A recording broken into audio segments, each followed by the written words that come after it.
Jinho Park stood in the center of the Great Council Chamber. The room was huge, with seats rising up in circles around him. Hundreds of alien beings sat in those seats, looking down at him like he was some kind of bug they found annoying. The human ambassador wore his best dark blue suit. His black hair was neat and his face showed no emotion. But inside, his heart was beating fast. Today would change everything. Above him, the ceiling showed the stars. Real stars from outside the space station. It was meant to remind everyone that they were making choices for the whole galaxy, but right now those stars looked cold and far away. Captain Hye-Jin Lee sat in the visitors' area. She wore her military uniform with its silver buttons. Her eyes never left Jinho's face. As the leader of Earth's space navy, she knew what was coming next. They had talked about this day for months. The tall blue alien called Counselor Vextai stood up. His forearms moved as he spoke. "The matter before us today is simple," he said. His voice sounded like metal scraping on stone. "The human species has grown too fast. They spread to too many worlds. This must stop." Other aliens made sounds of agreement. Some clicked their beaks. Others buzzed with their wings. The snake-like Altarians hissed softly. They all seemed to enjoy this moment. Dr. Sora Kim sat next to Captain Lee. She was small and quiet, but her eyes were sharp. In her hands was a datapad that recorded everything, every word, every sound, every insult. She had been doing this for 3 years. 3 long years of watching humans get treated like children. "The humans came to us only 50 years ago," said another alien. "This one looked like a giant spider but walked on 2 legs. In that short time, they have built more ships and colonies than species twice their age. This is not natural." Jinho wanted to laugh. Not natural? Humans had always been builders. They had always been explorers. But he kept his face blank and waited. A floating jellyfish alien spoke next. Its voice came from speakers around the room. "We propose new limits. Humans may have no more than 10 worlds, no more than 100 ships, no new colonies for 50 years." The room filled with alien sounds of approval. Jinho felt sick. 10 worlds for all of humanity? There were 8 billion humans on Earth alone. They needed more space, more resources, more room to grow. Captain Lee's hands made fists. She had fought in 3 wars to protect human colonies. She had seen human children playing on garden worlds that humans had built from dead rocks. Now these aliens wanted to trap humanity in a tiny box. "We also propose," continued the jellyfish, "that humans share all their technology with the Council, their weapons, their computers, their medical tools. Everything must be available to older and wiser species." Dr. Kim's finger moved on her datapad. She marked this as the most important moment. The aliens didn't just want to control humans. They wanted to steal everything humans had made. Jinho knew the truth. Human technology was better than alien technology.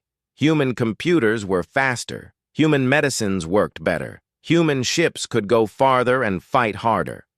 The aliens were jealous, but they called it concern for galactic safety. An elephant-like alien with 6 trunks spoke up.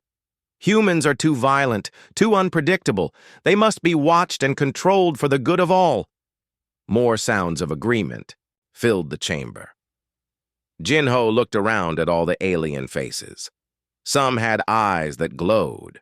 Others had no eyes at all, but they all looked at him the same way, like he was dangerous. Like he was less than them. The truth was the opposite. Humans had stopped 3 wars since joining the Council. Human doctors had cured diseases that killed millions of aliens. Human engineers had fixed problems that alien science couldn't solve. But gratitude was not something these beings understood. "Ambassador Park," said Vextai, "you will answer for your species. Do you accept these reasonable limits on human growth?" Jin-Ho stood perfectly still for a long moment. In the visitors' area, Captain Lee and Dr. Kim watched him. They knew what his answer would be. They had all agreed on this months ago. "No," Jin-Ho said quietly. The chamber went silent. Even the automatic air systems seemed to stop humming. "No." Vextai's four arms moved in what humans had learned was anger. "You refuse the wisdom of the council." "I refuse to accept that wisdom which is not wise," Jin-Ho replied. His voice was calm, but everyone could hear it clearly.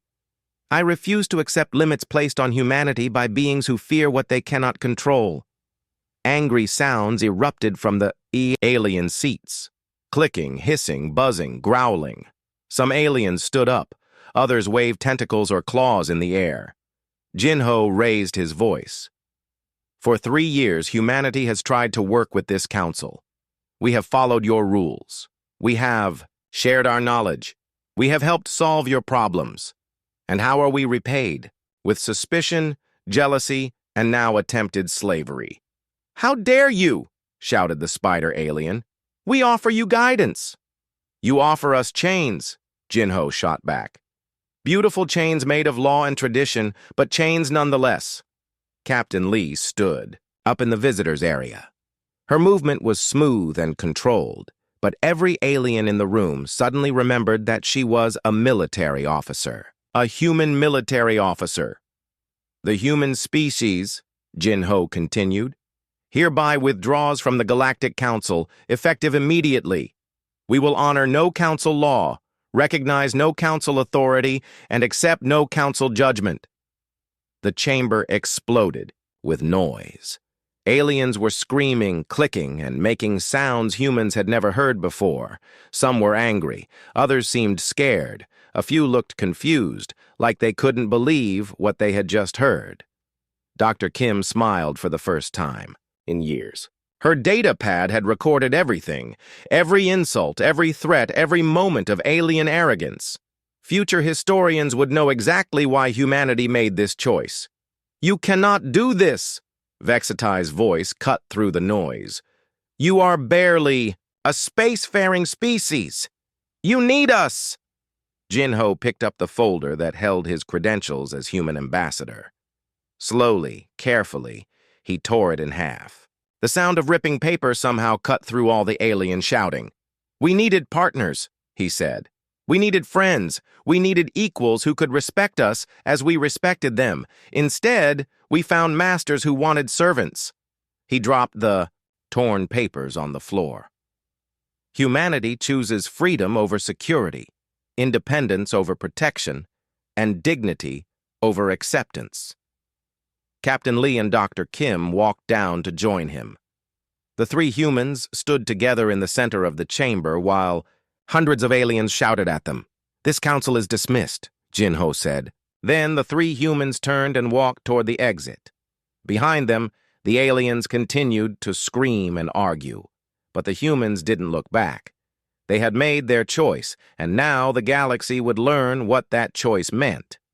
As they reached the door, Captain Lee spoke quietly. "Are you sure about this?" Jin-Ho nodded. "We tried their way for 3 years. Now we try ours." The door closed behind them with a soft hiss.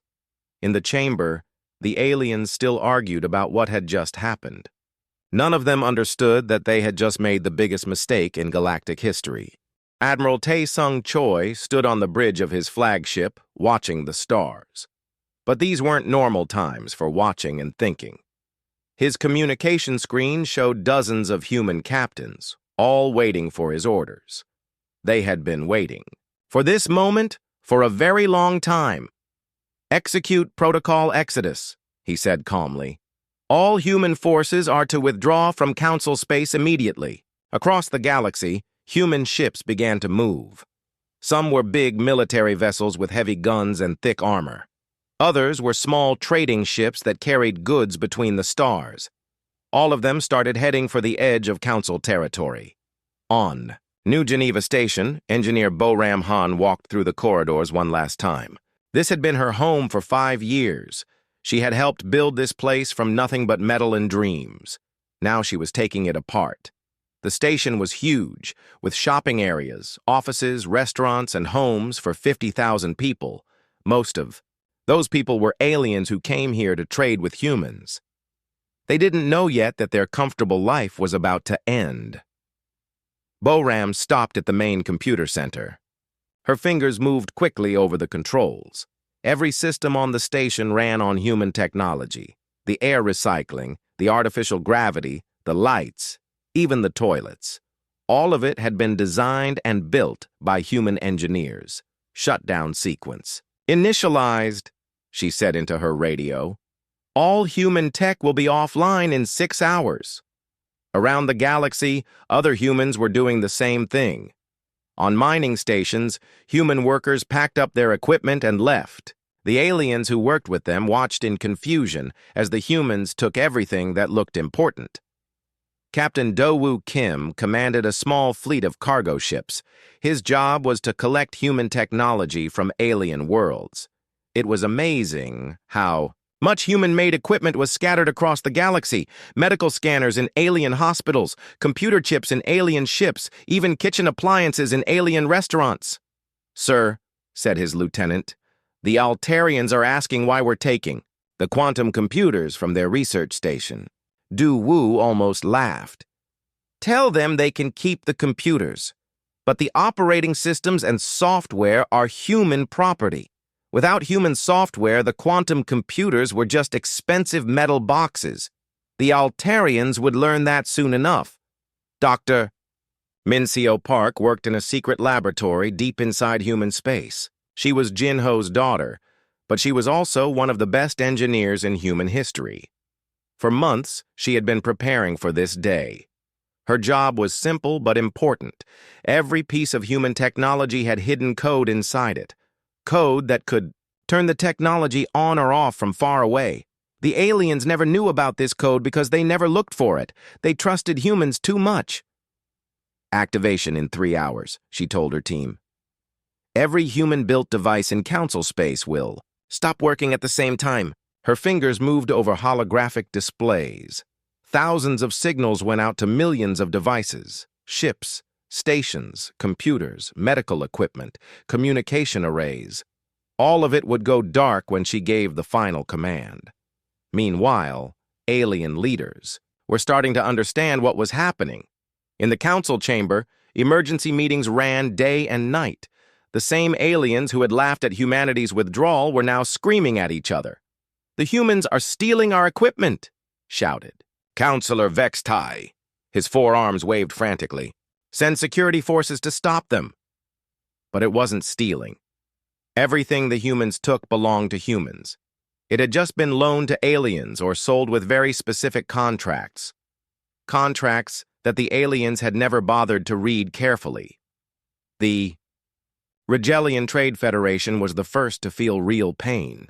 Their entire trading network depended on human-built quantum computers to calculate jump routes between stars. When those computers started shutting down, ships got lost in space. Captain Soo-Jin Park commanded a human rescue ship near the Rigelian border. Her sensors picked up alien distress signals from ships drifting in empty space. Their navigation systems had failed and they couldn't find their way home. "Should we help them?" asked her first officer. Soo-Jin thought about it. These were the same aliens who wanted to limit human expansion to 10 worlds. "Send a message. Tell them to contact their own rescue services." But the Rigelian rescue services were having their own problems. Their ships couldn't navigate either. On the trade station orbiting Altarian Prime, alien merchants were starting to panic. The humans who ran the cargo handling systems had all left during the night. Mountains of alien goods sat in warehouses, with no way to move them. Worse, the station's communication array went dead at exactly noon, station time. The array had been built by humans 20 years ago and maintained by human technicians ever since. With the humans gone, there was no way to call for help. Engineer Bo-Ram Han watched from her evacuation ship as New Geneva Station went dark. 50,000 aliens were trapped inside with failing life support and no way to contact the outside universe. The station's emergency systems would keep them alive for a few weeks. But after that, her radio crackled. "Boram, this is Admiral Choi. Status report. New Geneva is offline, sir. All human personnel evacuated. All human technology shut down. Good work. Proceed to the next station." Boram looked back at the dark station one more time. She felt sad but not guilty. The aliens had made their choice when they tried to make humans into slaves. Across the galaxy, similar scenes played out on hundreds of worlds. Human-run mining operations shut down, leaving alien planets without crucial resources. Human-maintained power plants went offline, plunging alien cities into darkness. Human-built medical equipment stopped working, causing panic in alien hospitals. The Council tried to respond, but they discovered something terrible. They had become completely dependent on human technology without realizing it. For 50 years, humans had been solving alien problems, fixing alien mistakes, and making alien lives easier. Now the humans were gone, and the aliens didn't remember how to live without them. Dr. Young-Ho Nam sat in a human intelligence center, reading reports from across the galaxy. As humanity's expert on alien societies, he had predicted this would happen, but even he was surprised by how quickly things were falling apart. "The hegemony is reporting power failures on 60% of their worlds," he told Admiral Choi. "The Altarians have lost contact with their outer colonies. The Rigelian trade routes are completely broken." Admiral Choi nodded grimly. "How long until they ask for help?" "Some are already trying, but they're too proud to admit they made a mistake." On the bridge of his flagship, Admiral Choi watched the reports coming in. Part of him felt sorry for the aliens, but a bigger part of him felt satisfied. For 3 years, the aliens had treated humans like children who couldn't be trusted with dangerous toys. Now they were learning that humans weren't children. They were the adults who had been keeping the galaxy running.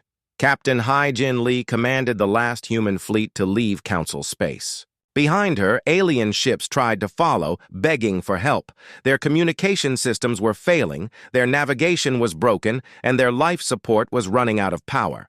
"This is Altarian vessel Swift Current," came a desperate message. "Please assist. Our engines are offline and we're drifting toward a star." Hyojin looked at her communications officer. "Any response, Captain?" She thought about her orders. Humans were to have no contact with Council species until further notice. But these aliens were about to die. "Send a message," she decided. "Tell them to use their emergency beacon. Their own people will come for them." But she knew the truth.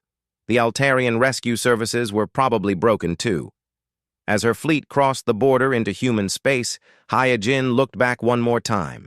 Behind them, the Council territory was going dark, system by system. Communication networks were failing, trade routes were broken, entire civilizations were grinding to a halt. It had taken only 48 hours to show the galaxy how much they needed humanity. But the aliens were still too proud to admit it. They would have to suffer more before they learned to show respect. Dr. Minseo Park sent the final shutdown command. Across thousands of light years, the last human devices in Council space went silent. Medical scanners in alien hospitals, communication relays between star systems, even simple things like automatic doors and coffee machines. The galaxy had just entered a new dark age, and humanity was the only species with the light to end it. 6 months had passed since the humans left. Fleet Commander Do-Hyun Kim sat in his command chair, watching the sensor readings from the edge of Council space. What he saw made him feel sick and satisfied at the same time. The galaxy was dying. His ship, the Eternal Vigilance, floated just outside the old border. From here, human sensors could see deep into what used to be Council territory. The signs were everywhere. Dark space stations, silent communication networks, ships drifting without power. "Commander," said his sensor officer, "I'm picking up another distress signal. Looks like a hegemony cargo ship." How many is that today? 43, sir. Du-hyun shook his head. 43 ships in distress, just in their small section of space. Across the entire border, human listening posts were recording thousands of emergency calls every day. Calls that went unanswered because there was nobody left to answer them. Researcher. Nara Jeon worked in a secure facility on Earth, collecting all the intelligence reports from the border. Her job was to figure out exactly how bad things had gotten in Council space. The answer was worse than anyone had imagined. She looked at the latest report from the Altarian sector. 90% industrial production loss, she read aloud. Complete breakdown of intersystem transport. Food shortages on 14 worlds. Her assistant, a young man named Jun Woo, whistled in amazement. How did they get so dependent on our technology? Nara pulled up a historical analysis on her screen. It happened slowly. 50 years ago, when humans first joined the Council, we were grateful for any chance to help. We fixed their problems, improved their systems, made their lives easier. They got used to it. The truth was even worse than the report suggested. Human technology hadn't just improved alien systems. It had become the foundation that held their entire civilization together. Take away the humans, and everything collapsed like a house of cards. Captain Woo Jin Lee commanded the scout ship, Silent Observer. His job was dangerous but necessary. He took his ship deep into Council space to see what was really happening. What he found was horror. On his latest mission, he had visited the Rigelian capital system. The great trade hub that once connected half the galaxy was now a graveyard of dead ships. Automated cargo vessels drifted in endless circles, their navigation systems broken. Space stations hung dark and silent. "Sir," said his navigator, "I'm reading life signs on that passenger ship. But their distress beacon is off." Woo Jin looked at the ship through his telescope. It was a luxury liner, the kind that carried rich aliens on vacation trips between the stars. Now it drifted helplessly, its passengers trapped inside. "Can we help them?" asked his navigator. "Our orders are clear. No contact with Council species except in cases of imminent death." But as they watched, the passenger ship's emergency lights started flashing. Life support failure. The aliens inside had maybe 6 hours left to live. Woo Jin faced a choice: save the aliens and break his orders, or let them die and follow the rules. He thought about his sister Hee-jin, who commanded the human fleet. She would make the practical choice. But Woo Jin had always been more emotional. "Move us closer," he ordered. "We'll transfer emergency supplies and send their position to the nearest Rigelian patrol." His crew worked quickly to prepare air bottles and emergency food. As they loaded the supplies onto the alien ship, grateful Rigelian passengers thanked them with tears in their large eyes. "Why are you helping us?" asked one of them, a female with golden scales. "Your people left us." "We left your government," Woo Jin replied. "Not your people." But deep down he knew the truth. There was no difference anymore. The government and the people were suffering together, victims of their leaders' arrogance. Director Eun Seo Yang ran human intelligence from a secret base near Earth. Her network of spies and electronic listening devices gave her a clear picture of what was happening in Council space. The picture was not pretty. The Altarian Collective is reporting complete system failure in their industrial cores, she told the intelligence briefing. Their automated factories have been shut down for 3 months. They're trying to restart them manually, but they don't understand how the systems work. Admiral Tae-sung Choi, who attended the briefing by video link, shook his head. How could they not understand their own factories? Because they're not their factories, Yoon Seo explained. Human engineers designed them. Human technicians maintained them. The Altarians just owned them.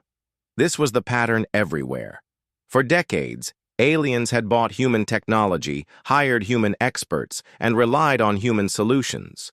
But they had never learned to do any of it themselves. They had been happy to let humans do the hard work while they enjoyed the benefits.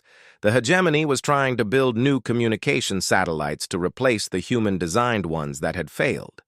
But their first attempt ended in disaster when the satellite exploded during launch. Without human guidance, they had made basic mistakes in the design.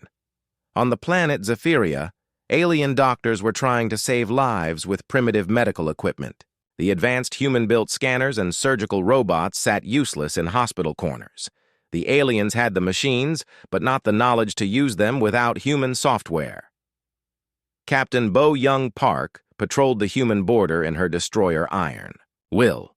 Every day, her sensors picked up alien ships trying to cross into human space. Most were refugees fleeing the collapse of their own worlds. Others were diplomats trying to negotiate. "Captain," said her communications officer, "another hegemony ship requesting permission to enter human space. They say they have important diplomatic messages." Bo Young looked at the alien ship on her screen. It was small and looked damaged. "Tell them the same thing we tell everyone else. Humans are not accepting diplomatic contact at this time. They say they're carrying medicines for sick children on their homeworld." This made Bo Young pause. She had children of her own, but she also had orders. "Tell them to contact the Galactic Red Cross. If there's a humanitarian emergency, the proper organizations will handle it." But she knew the truth. The Galactic Red Cross ran on human donations and human volunteers. With humans gone, there was no one left to help. The alien ship turned away, heading back toward Council space. Bo Young watched it go and tried not to think about the sick alien children who might die without medicine. Meanwhile, some council members were finally starting to understand their situation. Councillor Vextai of the Hegemony called an emergency meeting. The Great Chamber looked different now. Many seats were empty because some species couldn't afford to send representatives anymore. Others had lost contact with their homeworlds entirely. "We must face the truth," Vextai announced to the remaining council members. "We cannot survive without human assistance." The spider-like arachnid representative clicked angrily. "We survived for millions of years before humans arrived." "Yes," agreed Vextai, "but that was before we became dependent on their technology. We built our entire civilization around human innovations. Without them, we're helpless." The floating jellyfish delegate spoke through its translator. "Perhaps we were too harsh in our judgment of the human species."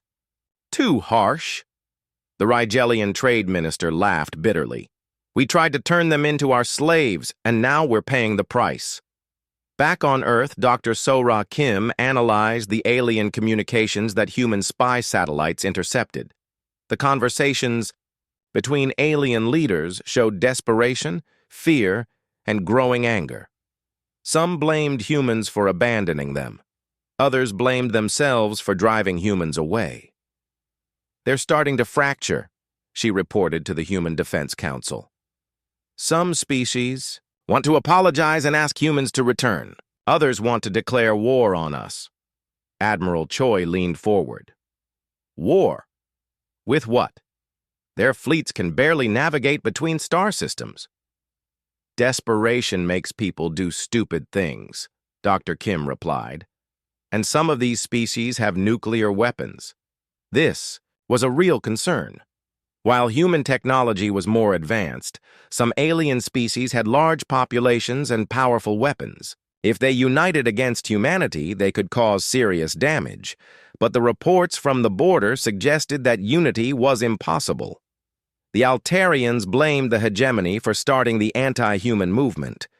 The Rigelians were angry at everyone for destroying their trade networks. The smaller species were too busy trying to survive to worry about politics. Commander Do-Hyun Kim received new orders to move his fleet closer to Council space. Not to invade, but to watch for any signs of organized military action against human worlds. His sensors showed alien fleets gathering near their borders, but most of them seemed to be rescue ships trying to help their own people. "Sir," reported his tactical officer, "I'm detecting weapons signatures from that Altarian fleet." Do-Hyun studied the readings. "They're not pointing at us. They're pointed inward, toward their own space. He realized what was happening. The alien fleets weren't preparing to attack humans. They were preparing to fight each other. As resources became scarce and governments collapsed, the old alliance between species was breaking apart. The galaxy was entering a dark age, and humanity was the only light left. But the humans were no longer willing to share that light with beings who had tried to extinguish it. General Subin Kang was drinking her morning coffee when the first reports arrived. She almost choked on the hot liquid when she read the words on her screen. Unknown vessels attacking hegemony border worlds, all defending ships destroyed, no survivors. She set down her cup and called for her intelligence staff. Within minutes, her office was full of worried-looking humans studying data streams from deep space sensors. "Show me what we know," she ordered. Lieutenant Han Sol Lee, her intelligence officer, brought up a holographic display.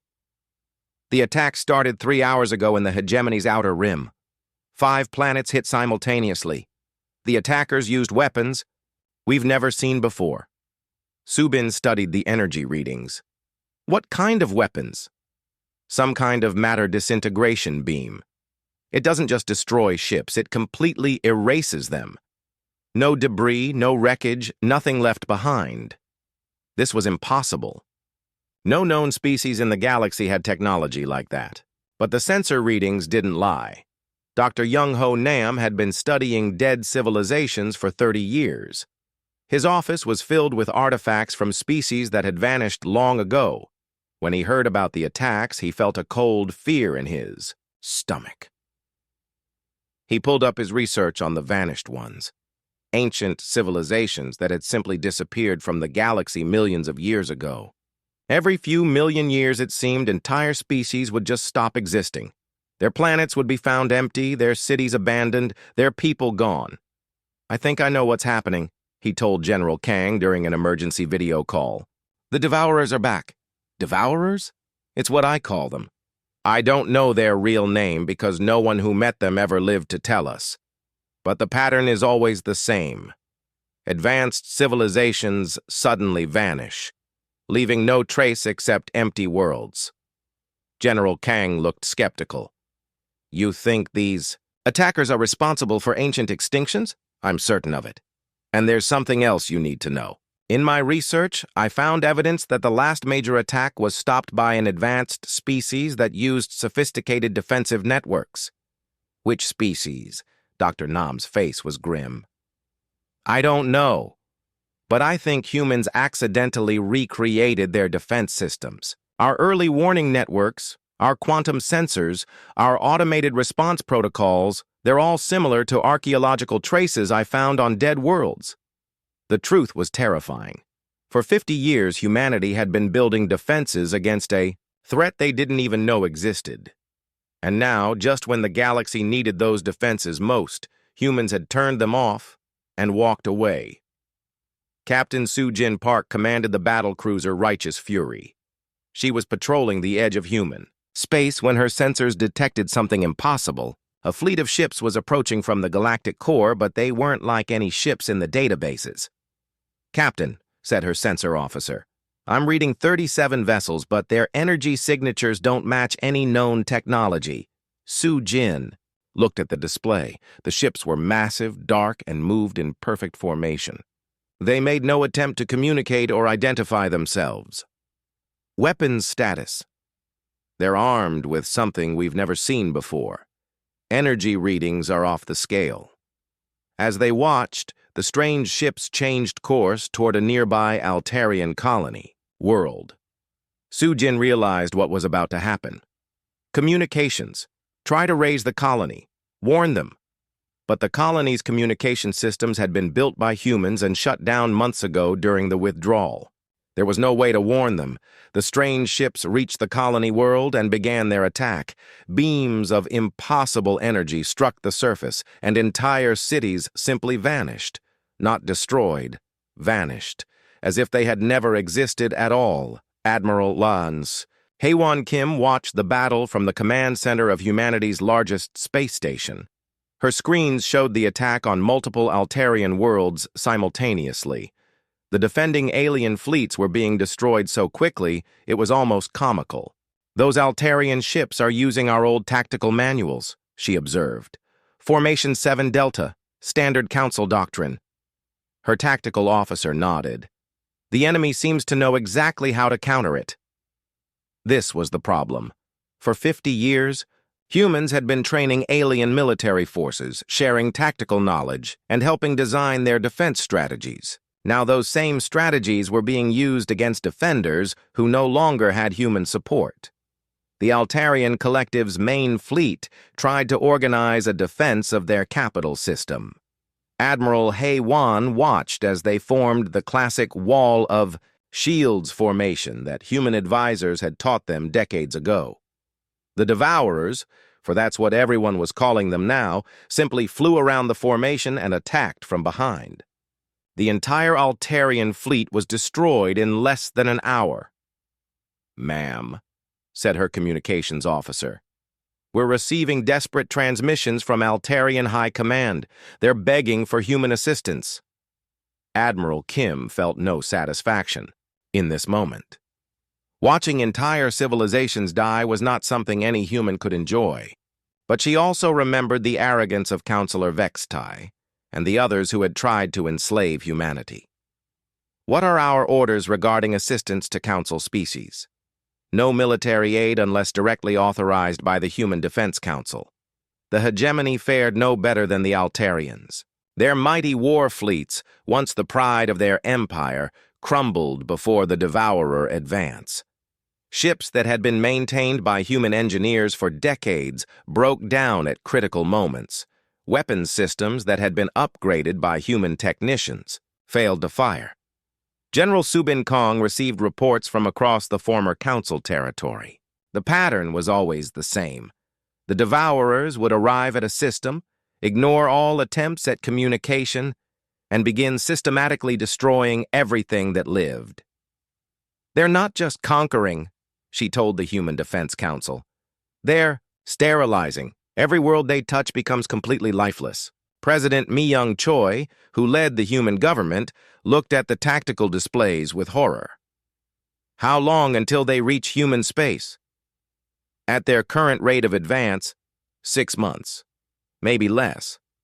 The room fell silent. Everyone understood what this meant. The aliens who had tried to limit human expansion were about to be extinct, and soon humanity might join them. Dr. Young-Ho Nam worked frantically to understand the Devourer technology. His archaeological research suggested they were some kind of artificial intelligence, but incredibly advanced. They had been dormant in the galactic core for millions of years, waiting for the right conditions to emerge. "I think they feed on civilization itself," he explained to a gathering of human scientists. "They wait for intelligent species to reach a certain level of development, then they wake up and consume everything." "But why now?" asked Dr. Mincio Park. "Why did they choose this moment to attack?" Young-Ho pulled up a galactic map showing the spread of faster-than-light communication networks. "Look at this. Over the past 50 years, these networks have expanded rapidly across the galaxy. I think the Devourers used them as a sensor grid. When the network reached a certain density, it triggered their awakening." The irony was bitter. Humanity had helped build the communication networks that alerted the Devourers to the galaxy's readiness for harvest. Captain Wu Jin Lee's scout ship detected Devourer forces moving toward the Rigelian Trade Federation. The same aliens who had once controlled half the galaxy's commerce were now helpless refugees fleeing in broken ships. His orders were clear: observe only, do not engage. But as he watched Devourer ships destroying a convoy of Rigelian evacuation vessels filled with civilians, his conscience rebelled. "Captain," said his weapons officer, "we could save those ships. The Devourers haven't noticed us yet." Wu Jin thought about the Rigelian passengers he had helped months ago, the female with golden scales who had thanked him with tears. Were her children on one of those evacuation ships? "Target the lead Devourer vessel," he ordered. Sir, our orders. I know our orders. Fire.